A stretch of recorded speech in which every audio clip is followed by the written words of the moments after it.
Welcome to Skin Sync, the official podcast of Elevate-Derm Alliance, your trusted source for the latest in dermatology for PAs and NPs.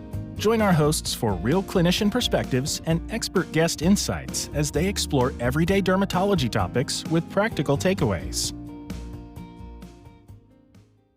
Welcome to our listeners. You're listening to special conference coverage at Rapids 2026 in Fort Lauderdale, Florida. I'm Eileen Cheever, and I'm here with the wonderful Dr. Issa. Welcome. Thank you so much for having me. We're so happy that you're spending some time here to share your thoughts regarding your lectures that you gave here at the symposium this weekend. So let's start by talking about your first lecture surrounding bullous pemphigoid and those related disorders. Let's talk about who that BP patient is. Who is it typically? What are the challenges, the nuances of treating them, given their age, the comorbidities, the medications they may have?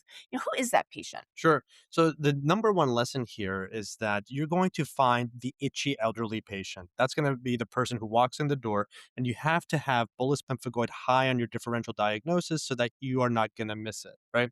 And so, of course, when you have this elderly itchy patient, they may have the skin findings. They may not have the skin findings at that moment in time. And so, that being the case, you have to think of BP as a continuum. It may first start as itch. You may have those urticarial plaques and patches that may resemble eczema. And then furthermore, you can have toward the end of it, those tense bullae, which you typically see in the textbooks. So that being the case, you have to be on the lookout for the different morphologies for that BP patient. And then on top of that, we have to actually make sure that we do a proper medication review, because half of the time you can have medication-induced bullous pemphigoid. And so you have to make sure you exclude that. And then for half of the patients, you will find that they are quote unquote de novo, if you will, where they have no other cause, but you have to rule out all the other inciting features, including medication, but also you need to rule out atopic dermatitis, you need to rule out malignancies, and so on and so forth for the itchy elderly patient. So while at first the morphology may be a slam dunk for some patients, but you still have to work up the rest of it, because an itchy elderly patient may have other reasons why they may be itchy as well. Fantastic. And talking about that history and reconciling those medications, and now you're moving on to biopsy, which we know is the gold standard for diagnosing. Take us through DIF and IFF in terms of using biopsy for getting that diagnosis. Right. So the first part here is we have to know the difference between H&E, all right, for histology, and number two is the DIF for direct immunofluorescence. When we're doing an H&E, you want to get a sample of the blister or the urticarial lesion itself. How do we do that? Well, you can do a standard punch biopsy, and you're gonna want to have that depth to it, so you can have the full coverage from the stratum corneum down to the dermis and maybe even the subcutaneous tissue. When you have a bulla, you want to get the edge of the bulla or the bullous lesion, because sometimes if you're going to biopsy directly into the bulla, you may lose the top part of the epidermis, which may be important for that diagnosis, right? So you've done the biopsy and then you've lost the sample, quote unquote, and so the patient's going to be frustrated, and so will you. That's why we go to the lesional edge of the bulla to capture that. When it comes to the direct immunofluorescence, you want to grab the area just right outside, within 1 centimeter of the lesional area. We call this the perilesional area. And the reason for that is because you're going to find the autoantibodies there, right, before the lesion actually forms. So when you have that, you'll be able to see under direct immunofluorescence the gathering of these autoantibodies. It can be IgG, IgA, IgM, that's going to line that dermal epidermal junction before it starts to split.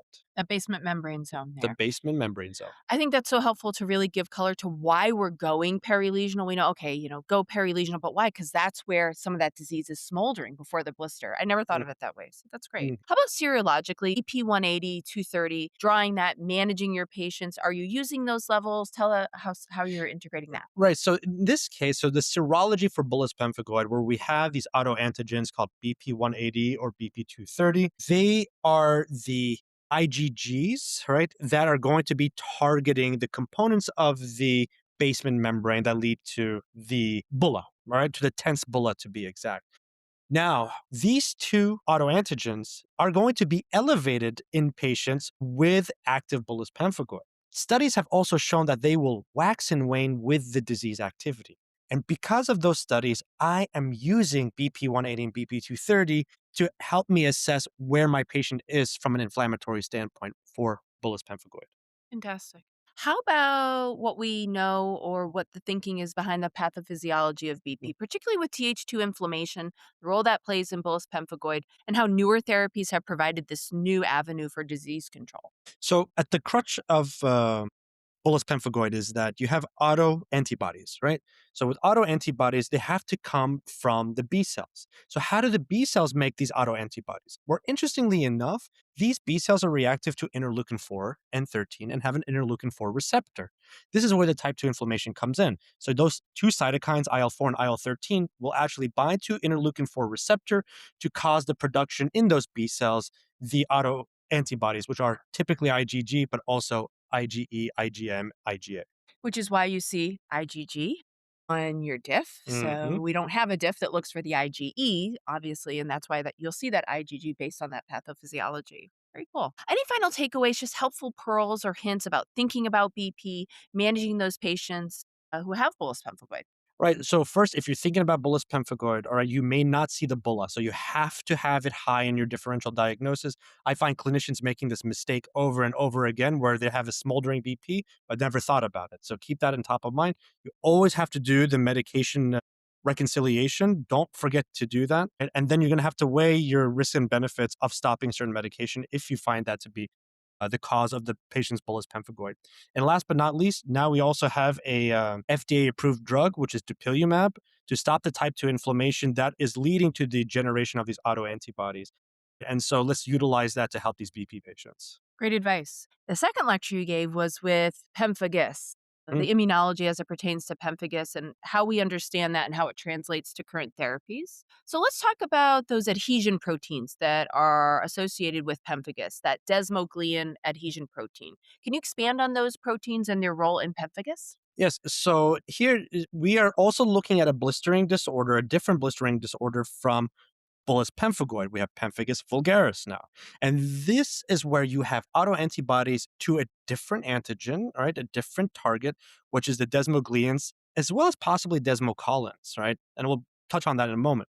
But the idea here is that they are further up and they are linking the keratinocytes together for that brick and mortar connection. So when the desmogleins are attacked by these autoantibodies, yes, you blister, you have a separation of those keratinocytes, but because they're further up toward the stratum corneum, you have more flaccid blisters, right? Compared to bullous pemphigoid, which are more tense. Okay. And that's actually a really good segue to the next kind of question. Those different presentations of pemphigus, some of the more common, PV, PF, take us through kind of how those patients present. Right. So this actually is hard to say over a podcast. Rather, what we really need is more of a visualization. But the thing is that you have, two subtypes of desmoglein. You have desmoglein 1 and desmoglein 3, right? And so you have a mix and match of how much of those desmogleins is being attacked, right? Are you attacking both desmoglein 1 and 3, right? Which is what you're going to see in the classic pemphigus vulgaris, right? And you'll find that you'll have the mucous membranes be affected as well as the skin, right? Are you affecting desmoglein 1 only, right? More of the foliaceous, more superficial, right? But sometimes it's not going to be a perfect, marriage between the two. What's going to happen is that you're going to have a mix of both, may not be perfect. So you may have a foliaceous slash vulgaris, like kind of some in between no man's land space, right? And so you have to treat the patient in front of you, not necessarily just what the autoantibodies are showing, because you may have some overlap between the two. That makes a lot of sense. What other concepts surrounding pathophysiology of pemphigus vulgaris are important for the audience to know about? Other signaling pathways you alluded to? Tell our listeners about that. Right. So conceptually, right, it goes back to autoantibody production from the B cells. So in this case, one may think about type 2 inflammation, but we haven't made the formal, causative path here to the development of these specific autoantibodies, but one can consider that. The other part is you may want to use an overall anti-inflammatory, such as a corticosteroid or what have you, to kind of drive down that inflammatory pattern. Fine. But in addition, some recent data has shown that autoantibodies that bind desmoglians and desmocollins have found that there is JAK-STAT pathway signaling, and that's completely novel.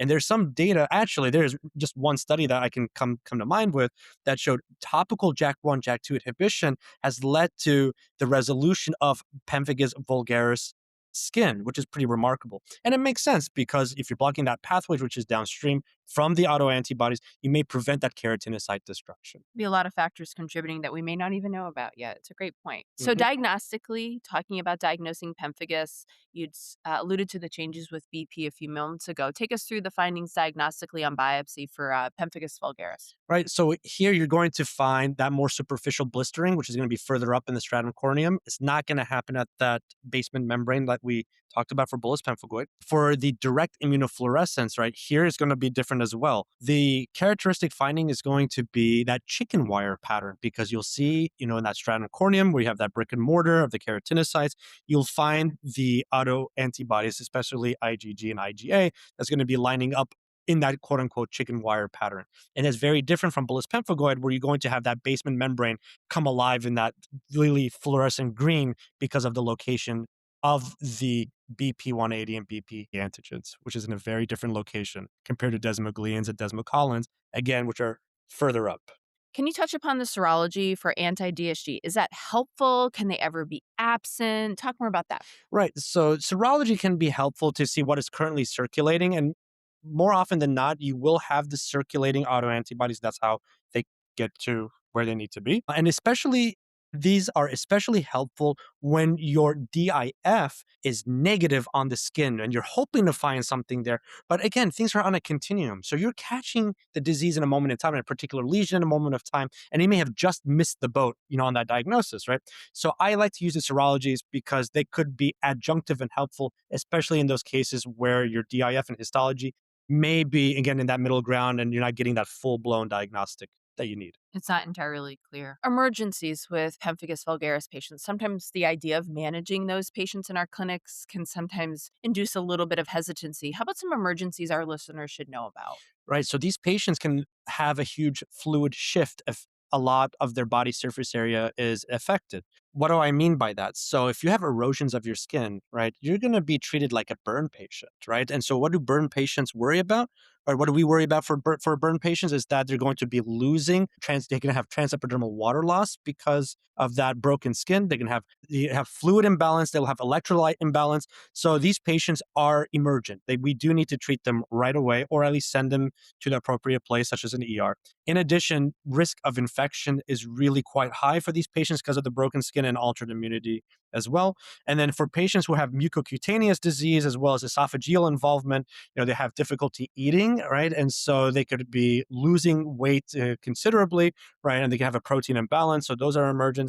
And then last but not least, one is to consider if you have any strictures in the esophagus, which is a mucosal membrane area, you want to dilate that with a GI doctor. And if you have strictures in your urinary tract as well as in the anal canals as well, these patients cannot defecate properly, they cannot urinate properly. So these are emergencies to take care of as well with the respective specialists. And how do you conceptualize therapy for these patients? You gave a lot of the attendees here at the conference some real good food for thought about the therapy for these patients. What can you tell us? Right. So this is an inflammatory condition with autoantibodies, right? So it's as simple as that. You want to stop the source of the autoantibodies, so destroy the B cells. We can use rituximab, for example, like in pemphigus, that is the standard of care to date, but that may change one day. So rituximab binding to CD20 over on the B cell to cause the depletion and destruction, and we have a lot of data for that. You can stop the type 2 inflammation prior to that, possibly with dupilumab. And pemphigus remains to be seen, but in bullous pemphigoid, yes, we have that. BTK inhibitors. So Bruton tyrosine kinase is an interesting potential target because B cell receptor takes the signal and takes it through Bruton tyrosine kinase as a signal integrator, if you will. And maybe if you block that integrative signal with a BTK inhibitor, you can stop that. So there is some promise for that, but we don't have any FDA-approved indication, but more to come on that. But when in doubt, right, you can slam the immune system with corticosteroids or other immunomodulators such as cyclosporin, mycophenolate mofetil, et cetera, because again, conceptually, this is a pro-inflammatory state. Well, Dr. Issa, thank you so much for spending some time with us here at SkinSync. Thanks so much. Thank you. Thanks for tuning in to SkinSync. Don't forget to subscribe to SkinSync on Spotify or Apple Podcasts so you never miss an episode. To explore more of Elevate's educational and career resources, visit elevate-derm.com. Please note, this podcast is for informational purposes only and not a substitute for professional medical advice. Always consult a licensed healthcare provider before making medical decisions. Clinicians must rely on their own judgment and training in all patient care situations.